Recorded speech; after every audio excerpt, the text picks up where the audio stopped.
సంక్షిప్త వార్తలను ఇప్పుడు స్పీడ్ న్యూస్లో చూద్దాం. తెలంగాణ ఉద్యమకారుల సంక్షేమ బోర్డును వెంటనే ఏర్పాటు చేయాలని జేఏసీ నాయకులు రాష్ట్ర ప్రభుత్వాన్ని డిమాండ్ చేశారు. ఈ మేరకు హైదరాబాద్ ఇందిరా పార్క్ ధర్నా చౌక్ వద్ద జేఏసీ ఆధ్వర్యంలో నిరాహార దీక్ష నిర్వహించారు. ఎన్నో ఉద్యమాలు చేసి తెలంగాణను సాధించుకున్నామని, ఉద్యమకారులను గుర్తించి ప్రభుత్వం వారికి వెంటనే గుర్తింపు కార్డులు జారీ చేయాలని కోరారు.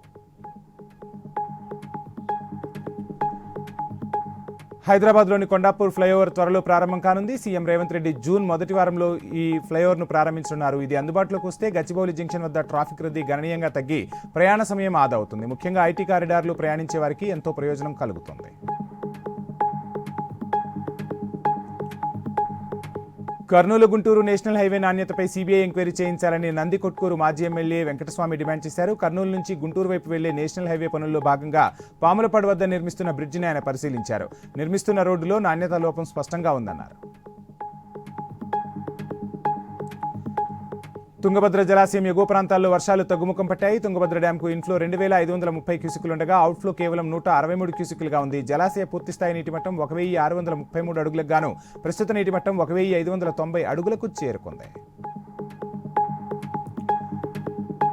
కృష్ణా జిల్లా గుడివాడలోని సినిమా థియేటర్లో రెవెన్యూ అధికారులు ఆకస్మిక తనిఖీ చేశారు. థియేటర్లలో ప్రేక్షకులకు అందిస్తున్న వసతులను ఆర్డీఓ బాలసుబ్రహ్మణ్యం, తహసీల్దార్ రామకోటేశ్వరరావు పరిశీలించారు.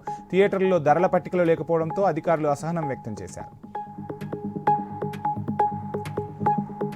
గ్రామంలో సరైన శ్మశాన వాటిక లేక, దారి లేక అంత్యక్రియలకు ప్రజలు తీవ్ర ఇబ్బందులు ఎదుర్కొంటున్నారు. నిర్మల్ జిల్లా తానూరు మండలం జుర్బీ గ్రామంలో ప్రజలు ఈ సమస్యపై ఆవేదన వ్యక్తం చేశారు. ఇప్పటికైనా అధికారులు సదుపాయాలు కల్పించాలని గ్రామస్తులు డిమాండ్ చేస్తున్నారు. మహబూబాబాద్ జిల్లా దంతాలపల్లి మండలం కుమ్మరికుంట్లలో రైతులు రోడ్డుపై ఆందోళన చేపట్టారు. అకాల వర్షానికి ధాన్యం తడిసి మొలకెత్తిందని నిరసన వ్యక్తం చేశారు. కొనుగోలు సెంటర్ వద్ద నెలన్నర గడిచినా ధాన్యం కొనుగోలు చేయలేదంటూ ఆగ్రహం వ్యక్తం చేశారు. కటింగ్ లేకుండా ధాన్యం కొనుగోలు చేయాలని డిమాండ్ చేశారు రైతన్నలు. శ్రీశైలం జలాశయానికి వరద నీరు పోటెత్తుతుంది. ఎగువ ప్రాంతాల్లో కురుస్తున్న వర్షాలతో సుంకేసులకు 4462 క్యూసెక్ల నీరు వస్తుండగా అవుట్ఫ్లో 19000 క్యూసెక్లుగా ఉంది. శ్రీశైల డ్యాం పూర్తిస్థాయి నీటి మట్టం 885 అడుగులు కాగా ప్రస్తుతం 815 అడుగులకు నీరు చేరుకుంది. నిర్మల్ జిల్లా దస్తూరాబాద్ మండలంలోని ఆకొండపొట్ట గ్రామంలో పోలీసులు కమ్యూనిటీ కాంట్రాక్ట్ ప్రోగ్రాం నిర్వహించారు. సరైన పత్రాలు లేని 61 ద్విచక్ర వాహనాలు, ఒక ఆటో, ఒక కారుకు జరిమానా విధించారు. యువత మత్తు పదార్థాలకు దూరంగా ఉండాలని హెచ్చరించారు.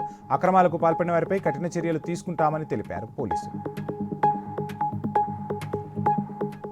తెలుగు జాతి గొప్పతనాన్ని, తెలుగు ప్రాధాన్యతను